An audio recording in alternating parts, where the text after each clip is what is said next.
Le prince Charles et le prince William ne sont pas intéressés par le phare du Brexit de 200 millions de livres sterling de Boris Johnson, ont averti les initiés du palais. Et avec une dispute sur le coût qui continue de mijoter, il est peu probable que les Royal Seniors utilisent le navire, annoncé le mois dernier, pour des voyages en famille non plus. Une source proche de la maison royale a déclaré que ni le prince de Galles ni le duc de Cambridge ne se souciaient beaucoup de ce que Downing Street appelle un phare national pour remplacer le Royal Yacht Britannia, mis au rebut en 1997. Le chancelier Rishi Sunak refuserait de payer la facture du projet, et le ministère de la Défense et les départements des Affaires et du Commerce seraient également réticents. Les querelles interdépartementales ont rendu Charles et William encore moins désireux de s'impliquer. Charles ne veut pas.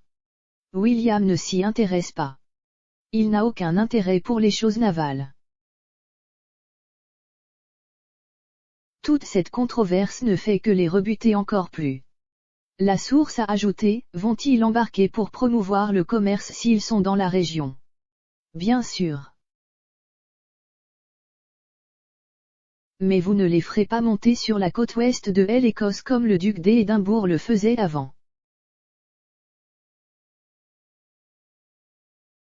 Monsieur Johnson et Monsieur Sunak ont arrangé les choses, le Trésor acceptant de ne pas se plaindre publiquement des priorités de dépenses du Premier ministre et M.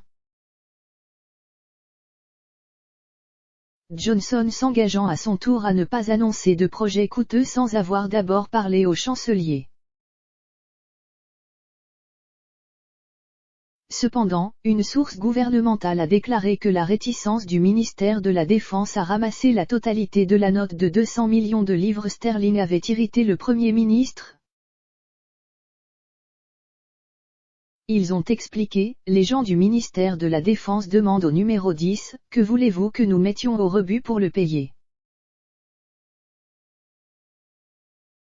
Il menace de couper un autre navire de surface ou des jets F-35. Boris est furieux à propos de tout ça.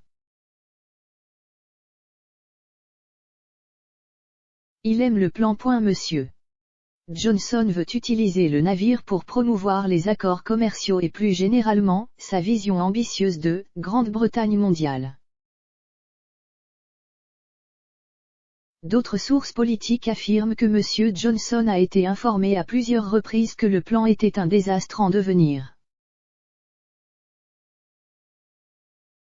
Dévoilant ses plans l'année dernière, le Premier ministre a déclaré « Ce nouveau navire amiral national sera le premier navire du genre au monde, reflétant le statut en plein essor du Royaume-Uni en tant que grande nation commerciale maritime indépendante ».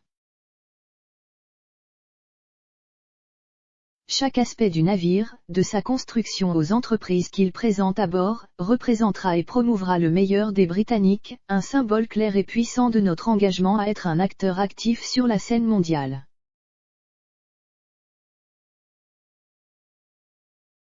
Cependant, le Sunday Times a affirmé que la reine Elisabeth était opposée à toute idée de donner au navire le nom de son mari, le prince Philippe, décédé en avril à l'âge de 99 ans.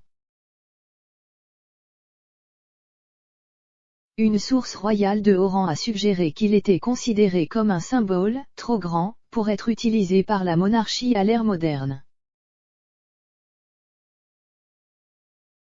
Ce n'est pas quelque chose que nous avons demandé. Une source distincte du palais a ajouté, c'est une décision du gouvernement.